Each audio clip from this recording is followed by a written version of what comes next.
सचिन मीणा के घर पर हम इस वक्त मौजूद हैं। सीमा हैदर यहाँ उनके साथ मौजूद हैं, लेकिन उनके घर के बाहर ही उनके चाचा से हमारी मुलाकात हो रही है। आप सचिन के चाचा हैं।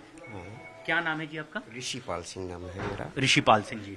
हाँ जी। तो कोई दरख्वास्त दी गई है राष्ट्रपति की को नागरिकता के लिए, या किस तरह के दस्तावेज मुहैया करवाए? क्या आपने कार्रवाई की? हाँ, दी तो गई है, लेकिन उन एडवोकेट साहब को आ जाना था।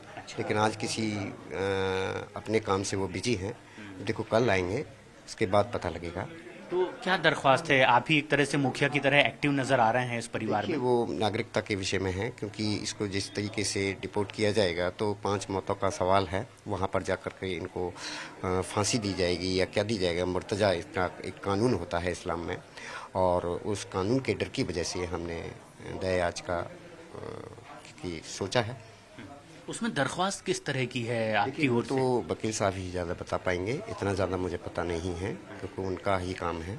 वो कल आएंगे तो आप बात कीजिए। लेकिन एक मंशा एक तरह से आपकी परिवार के सदस्य के नाते, मुखिया के नाते ये होगी कि सदस्यता, नागरिकता भारत की इन्हें मिल जाए, यही चाहते हैं? यदि वो ठीक हैं, अच्छी हैं, और सारी जो जांचें हैं, हमारी एनआईए की जांचें हैं, एसटीएफ की जो भी जांचें हैं, और जो उनके बाद ठीक पाया जाता है, तो हम चाहते हैं कि वो आराम से रहना चाहिए इधर ही, क्योंकि पाकिस्तान में जाना इनका खतरे से खाली नहीं है। ये आप लोगों को भी महसूस होता होगा, क्योंकि अब तो घर में ही आ चुकी है और परिवार ने अब एक बहू की तरह एक्सेप्ट भी कर लिया। हाँ जी, बिल्कुल बिल्कुल। उनका जो बिहेव है, उनका जो आचरण है, वो हमें संदिग्ध नहीं लग रहा है।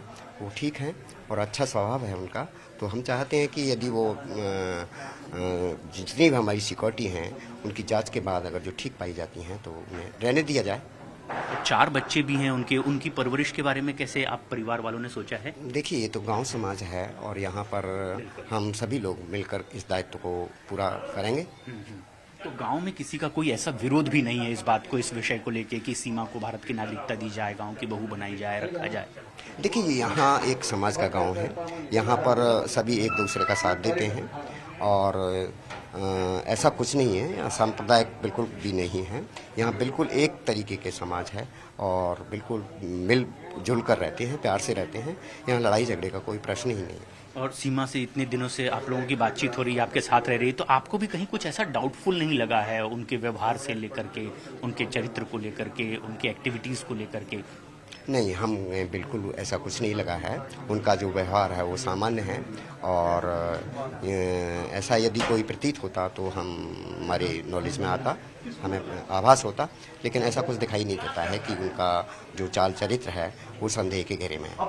ऋषिपाल जी, सचिन के आप चाचा हैं, लेकिन आप ये कह रहे हैं कि एक्टिविटीज़ किसी भी तरह से डाउटफुल नहीं है।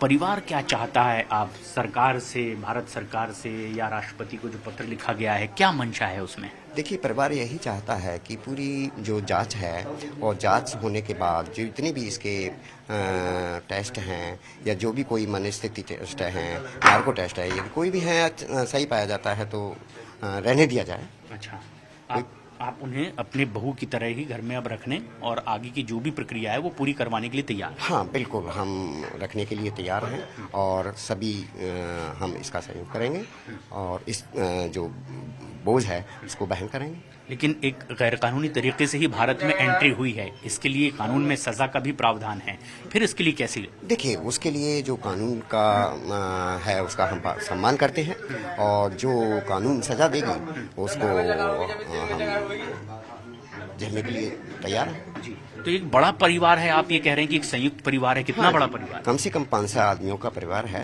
ये बहुत बड़ा परिवार है, और सभी एक दूसरे का साथ देते हैं। जो भी विपत्ति आती है, हम सदैव एक दूसरे के साथ रहते हैं। अच्छा, तो ये बात अब सचिन के चाचा कह रहे हैं।